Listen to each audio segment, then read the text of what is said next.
Conflicts इन interest की अगर हम बात करें तो कहीं ना कहीं ये कन्फ्लिक्ट अराइज हो जाता है, ठीक है। जो शेयर होल्डर्स हैं और जो एम्प्लॉयज हैं उनमें कन्फ्लिक्ट अराइज हो जाते हैं। तो कई बार उनको सैलरीज को लेके, क्वालिटी को लेके, प्राइजेस को लेके, डिविडेंड्स को लेके प्रॉब्लम्स आती हैं। कई बार वो ज्यादा डिमांड करते हैं, तो कहीं ना कहीं इंटरेस्ट जो है हर जो भी इनसे जुड़ा हुआ है, शेयर होल्डर्स हो गया, एम्प्लॉयज हो गया, उनके कन्फ्लिक्ट्स में इंटरेस्ट मतलब उनके जो इंटरेस्ट है उनमें कन्फ्लिक्ट्स अराइज हो जाते हैं। जैसे कि हम बताएं, शेयर होल्डर्स हैं वो कहते हैं हमें डिविडेंड पूरा चाहिए, डिबेंचर्स होल्डर्स हैं वो कहते हैं हमें इंटरेस्ट पूरा चाहिए, एम्प्लॉयज है वो कहते हैं हमें अपनी सैलरी टाइम पे चाहिए, डायरेक्टर्स है वो कहते हैं हमें अपना रेमुनेशन पूरा चाहिए। तो कहीं ना कहीं हर कोई अपने इंटरेस्ट में लगा हुआ है, और फिर डिफिकल्ट हो जाता है सबको सेटिस्फाइड करना, क्योंकि अलग अलग तरह के पर्सन हैं, अलग अलग तरह के लोग हैं। तो कहीं ना कहीं इन सबको डील करना, इन सबके साथ वो करना टफ हो जाता है।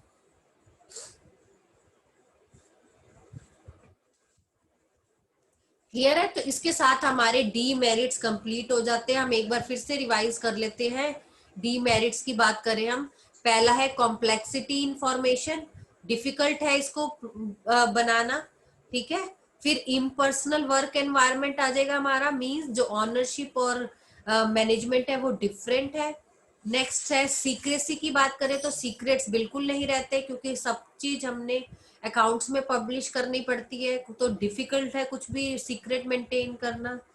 फिर आ जाएगा न्यूमरस रेगुलेशंस की बात करें तो बड़ी सारी फॉर्मेलिटीज है, बड़े सारे डॉक्यूमेंट्स प्रिपेयर करने पड़ते हैं, रिपोर्ट्स बनानी पड़ती है, ऑडिटिंग करवाना पड़ता है और सर्टिफिकेट्स लेने पड़ते हैं। तो कहीं ना कहीं काफी सारे रूल्स एंड रेगुलेशंस हैं, इनको फॉलो करना पड़ता है। फिर डिले इन डिसीजन मेकिंग है, क्योंकि डिसीजन जो आप लेते हो उनमें डिले होता जाता है, क्योंकि हर लेवल से पूछना पड़ता है, top level, middle level, lower level से कम्युनिकेशन और अप्रूवल्स लेने पड़ते हैं, तो उसमें कई बार जो डिसीजन है वो डिले हो जाता है। ऑलिगैरिक गैरिक मैनेजमेंट है, इसका मतलब क्या है कि जो लार्ज साइज ऑर्गेनाइजेशन है उसमें ऑनर्स अलग है, कंट्रोल पावर किसी अलग के हाथ में है। तो कहीं ना कहीं जो डायरेक्टर्स ऑफ द कंपनी है वो चाहते हैं हमारी मोनोपोली रहे, हम कंट्रोल करें हर चीज। तो कहीं ना कहीं इन सब चीजों को कंट्रोल करने में कहीं ना कहीं वो अपनी जो शेयर होल्डर्स है वो पीछे रह जाते हैं, डिससेटिस्फाइड हो जाते हैं। तो यहाँ भी इनकी अनबन कह सकते हैं, कन्फ्लिक्ट्स अराइज हो जाते हैं। और लास्ट है कन्फ्लिक्ट्स इन इंटरेस्ट। कन्फ्लिक्ट्स इन इंटरेस्ट अभी हमने बात करी, क्योंकि यहाँ पर अलग अलग पर्सन इन्वॉल्व है, share holders, debenture holders, board of directors, employees, तो सबको अपने अपने इंटरेस्ट की पड़ी होती है। कहीं ना कहीं हर कोई अपनी प्रॉब्लम्स, अपनी डिमांड रखता है, तो कहीं ना कहीं कन्फ्लिक्ट्स होते रहते हैं, झगड़े होते रहते हैं। इसके अलावा हम दो तीन और ऐड कर सकते हैं कि लैक ऑफ मोटिवेशन है, क्योंकि कंपनी ओनर्स खुद मैनेज नहीं करते, तो कहीं ना कहीं वो मोटिवेट नहीं होते। बोर्ड ऑफ डायरेक्टर्स को लगता है कि हम नहीं संभाल सकते, या कोई डायरेक्ट रिलेशन नहीं रखते, उनको अपनी सैलरी से मतलब होता है, तो वो इतना नहीं ध्यान देते। इसके अलावा गवर्नमेंट का कंट्रोल बहुत होता है, इसमें ये पॉइंट नहीं दिया हुआ, ये ऐड कर सकते हैं हम। गवर्नमेंट का बहुत कंट्रोल रहता है, क्योंकि गवर्नमेंट कंपनीज के हर काम अकाउंट को ऑडिट करवाती है, ठीक है, उसका सेटअप ही ऐसा है। तो कंपनी को अपनी रिपोर्ट्स देनी होती है, अपनी एनुअल रिपोर्ट्स देनी होती है, डे टू डे अपना वो बताना होता है, रिजल्ट्स बताने होते हैं। तो एक तो पहले ही टाइम कंज्यूमिंग और मनी वर्क ज्यादा हो जाता है, पर साथ में गवर्नमेंट अपना हर बात पे कंट्रोल करती है कंपनीज को। कहीं ना कहीं ये सारे इनके डीमेरिट्स निकल के आ जाते हैं। नेक्स्ट इसी में आ जाता है हमारा difference between public and private company. अब कंपनीज की तो हमने बात करी, लेकिन कंपनी भी टू टाइप्स की है, public company and private company. तो इसमें हमारे को एक डिफरेंस दिया हुआ है, इजी सा, फटाफट से कर लेते हैं। मेंबर्स अगर हम पब्लिक कंपनी की बात करें तो मिनिमम 7 होने चाहिए और मैक्सिमम की कोई लिमिट नहीं है, जबकि प्राइवेट में मिनिमम 2 होने चाहिए, मैक्सिमम 100 थे अब 200 हो गए, चेंज होता रहता है ये, तो अब 200 हो गए। डायरेक्टर्स की बात करें, प्राइवेट के लिए 2, पब्लिक के लिए 3।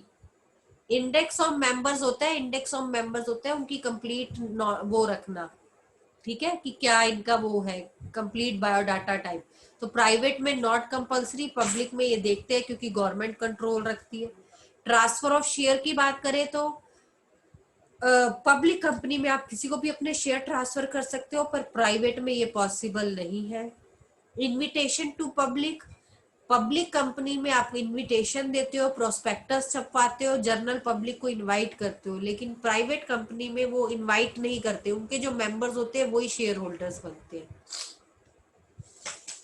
क्लियर है?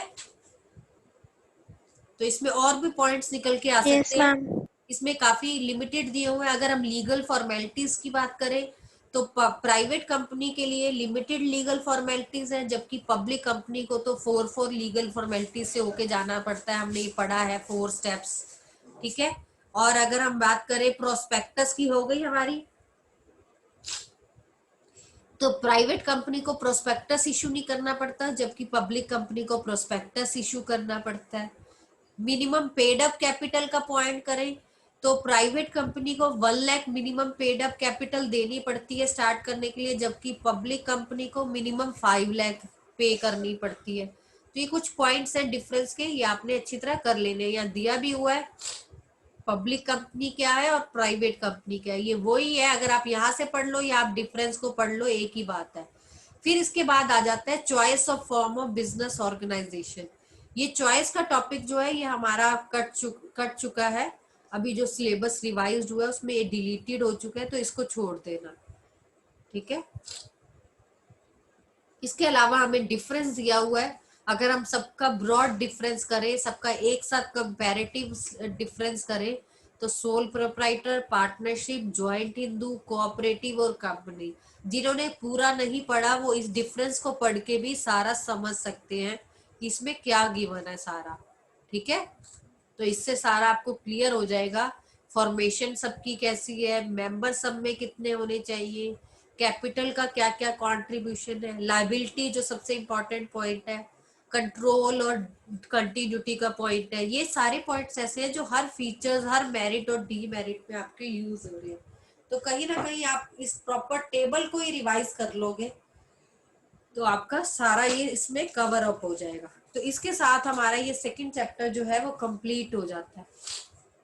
इस चैप्टर में हमने सोल प्रोप्राइटर का टॉपिक किया है, उसके मेरिट्स एंड डीमेरिट्स किया। मैं रिपीट कर दूं, फिर हमने जॉइंट हिंदू फैमिली बिजनेस किया जिसमें हमने उसके मेरिट्स एंड डीमेरिट्स किए विद फीचर्स।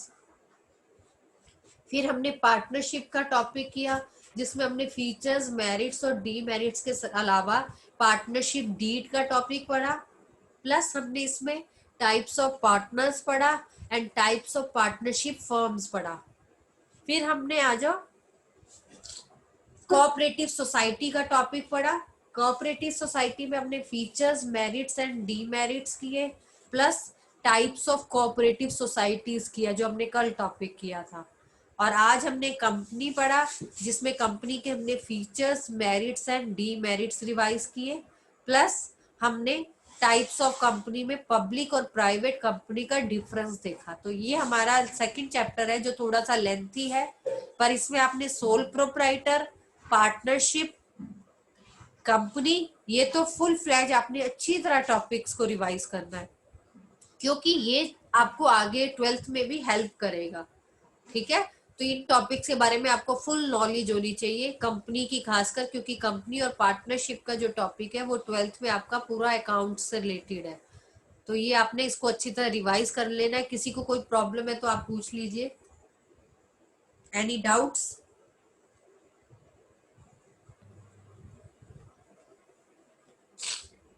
No ma'am.